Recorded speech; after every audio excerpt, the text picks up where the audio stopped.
Հաճելի է ձեզ տեսնել, առաջիկա տարում մենք բուրըն շատ հաճախակի կհանդիպենք, այնպես չի, որ անցած 2 տարիների պես, նախ ուզում եմ արձանագրեմ, որ 24 թվականին, երբ որ պատրաստում էինք 25 թվականին, մեզ մոտ այն միտումներ, որ մենք ընտրություններ չունեինք 25 թվականին, չէր նախատեսվում, որովհետև հերթական ընտրություններ որպես այդպիսին 25 թվականին նախատեսված չէր, բայց իրադարձությունները այնպես ստացվին, որ 25 թվականին մենք ունեցանք 3 համայնքներում ունեցանք ընտրություններ եւ կարող եմ արձանագրել, որ ակտիվ, այսպես ասենք, մրցակցային ընտրություններ տեղի ունեցան եւ եթե ամփոփելու լինենք, ըստ էության Գյումրի Փարաքար ընտրությունները, որոնք որ այդ համայնքների համամասնական ընտրակարգով ավական ընտրությունները, որոնք որ տեղի ունեցան մարտի 30-ին եւ արդեն նոյեմբերի 16-ին, այսինքն ընդամենը 1 ամիս առաջ տեղի ունեցան Վաղաշապատ համայնքի ավական ընտրությունները, ըստ էության մեզ համար ամենակարևորը, հարգելի լրագրողներ, որպես կենտրոնական ընտրական հանձնաժողով, ամենակարևոր փաստը այն էր, որ ընտրությունների արդյունքները ոչ համապատասխան, այսինքն 31 եւ 14 ընտրատարածքային հանձնաժողովներ չբողոքարկվեցին եւ դատական կարգով արդյունքները չբողոքարկվեցին։ Բնականաբար ընտրությունների ընթացքում լինում են թերություններ, խնդիրներ։ Ես ձեզ կարող եմ հավաստիացնել, որ նույն Գյումրիի, Փարաքարի, Վաղաշապատի համայնքների տեղացած ընտրությունների թերությունների խնդիրների, ասենք, չի եղել մեկ ահազանգ կամ որևէ այսպես խնդրի դիտարկում, որ անարձագանք մնա։ Եվ այսպես ասենք, մեր առաջնային մոտեցումը եղել այն օպերատիվ խնդիրը վերացնել, թերությունը վերացնել։ Սա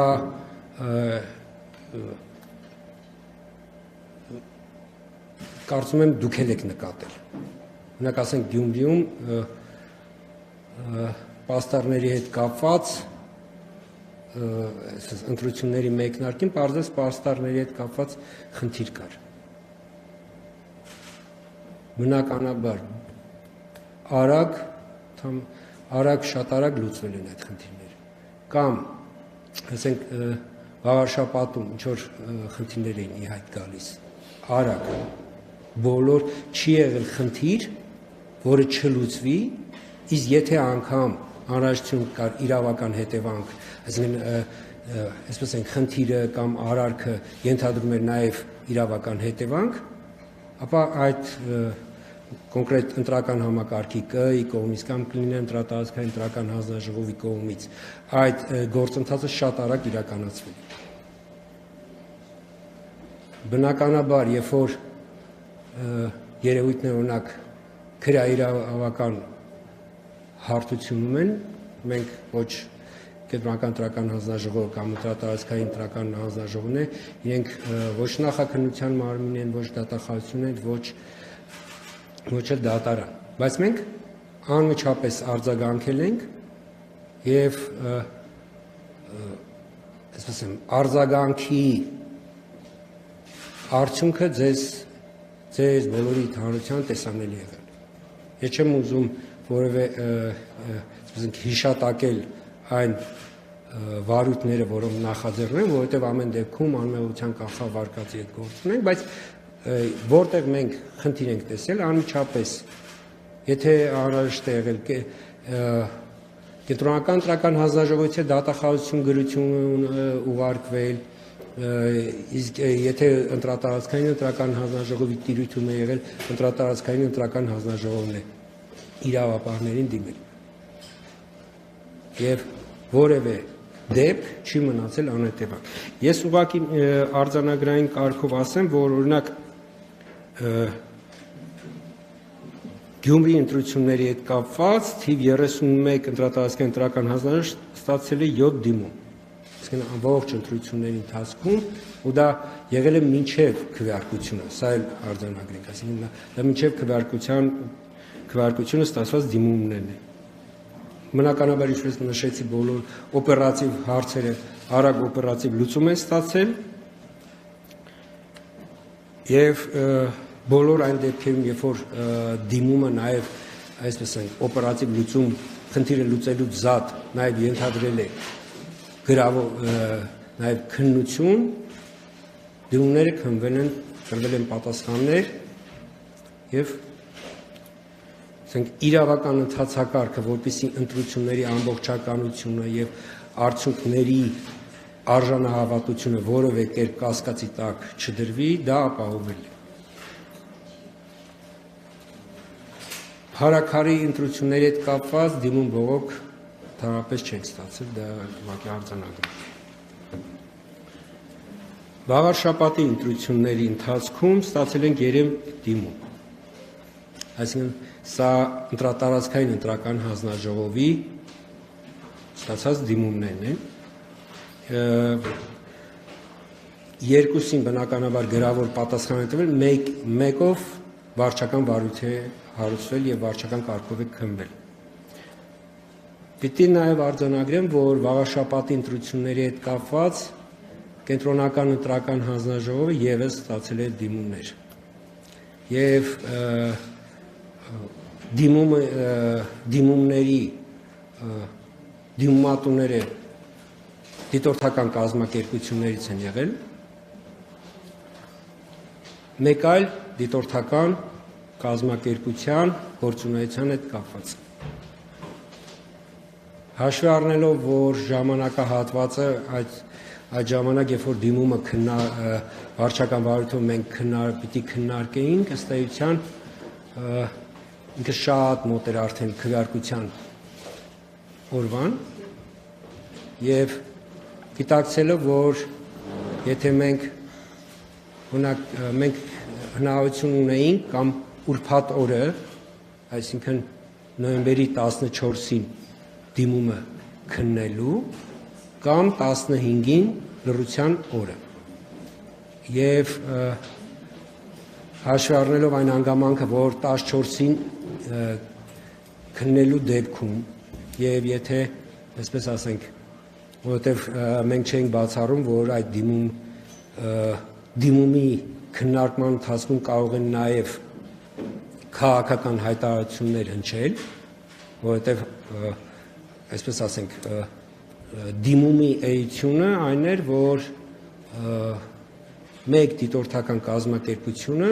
մեկ այլ դիտորդական կազմակերպության մեղադրում էր քաղաքական չեզոքությունը խախտելու մեջ։ Եթե ուղղակի ես ձեզ համար տեղեկացնեմ, որ դիտորդական կազմակերպությունները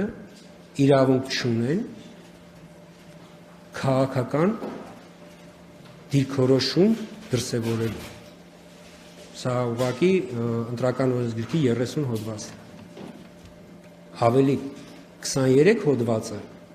դիտորդական կազմակերպություններին, դիտորդներին արգելում է զբաղվել նախընտրական քարոզչությամբ։ Եվ նոյեմբերի 15-ին մոտ 10 ժամանոց նիստ է տեղի ունեցել կենտրոնական ընտրական հանձնաժողովում։ Դա բնականաբար ի սկզբանե լրատվամիջոցներ եկել էին նիստի, բայց մենք բոլորի ուշադրությունը հրավիրեցինք այն փաստի վրա, որ մենք լռության օրն է այդ նիստը տեղի ունենում, այսինքն լուսաբանելիս պիտի լրատվամիջոցները պահպանեին լռության օրվա հետ կապված կանոնները եւ խնդրել էին, որպեսզի ուղիղ հեռարձակում, եթե հնարավորության դեպքում տեղի չունենար, որովհետեւ այդ դեպքում ուղղակի ակամա լրատվամիջոցը ինքը ակամա, ասենք եթե որևէ նիստի ներկաներից որևէ մեկը քաղաքական հայտարարություններ աներ, ինքը ակամա լրատվամիջոցը եթե հեռարձակելու դեպքում ակամա այսպես խախտելու էր լռության օրը իր կամքից անկախ։ Մեր նիստը միշտ հեռարձակվում են։ Այդ օրվա նիստը ձայնագրվել է եւ ձայնագրությունը հրապարակվել է երկուշաբթի օրը։ Սա ուղղակի ու սկսենք ես ուղղակի չգիտեմ ունակ հետագայում դուք այդ որևէ մեկ այդ նիստի տեսագրությունը որևէ մեկին հետաքրքրել է թե ոչ, բայց մեր համար կարևոր էր որպեսզի դիտորդական կազմակերպությունների հետ մենք այդ բաց զրույցը այն է որ քաղաքական գործունեությամբ դիտորդական առաքելությունները չպետք է զբաղվեն։ Եթե որևէ հասարակական կազմակերպություն մտադիր է քաղաքական գործունեությամբ զբաղվել, դա իր իրավունքն է, բայց չպիտի գրանցվի որպես դիտորդական առաքելություն։ Այսինքն այս տարանջատումը, որ դիտորդական առաքելությունները չպիտի զբաղվեն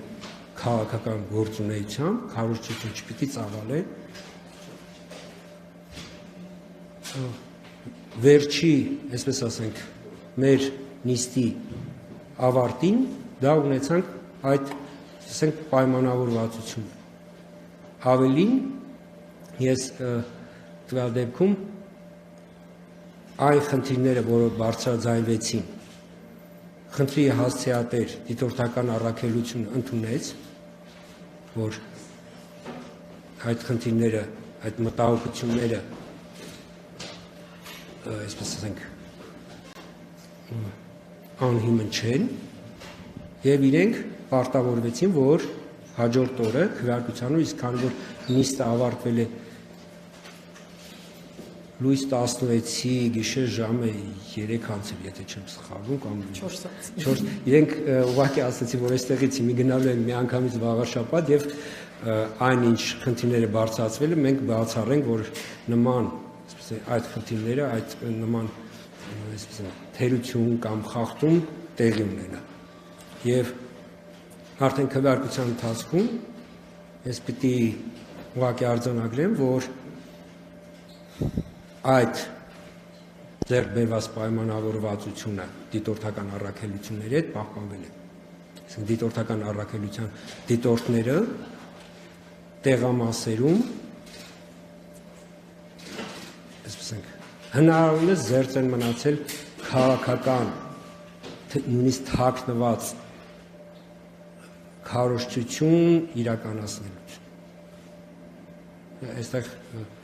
այսինքն այն ինչ որ մեր համար կարևոր էր, որպեսզի այդ տեսեք դիտորդական առաքելությունները հանրային վերահսկողության ամենակարևոր սուբյեկտն են իրենք, հանրային վերահսկողություն իրականացնողը իրենք են ընտրություններում։ Եվ այդ ինստիտուտի կայացվածությունը մեզ բոլորիս համար շատ կարևոր է, շատ կարևոր է, որպեսզի առաքելությունները գործեն չեզոքության դիրքերից եւ այսպես ենք օբյեկտիվության տեսանկյունից իրենց դիտարկումները կասկածի տակ չդրվեն։ Մեզ համար որպես ԿՀԻ շատ ես միշտ դիտորդների հետ կազմակերպությունից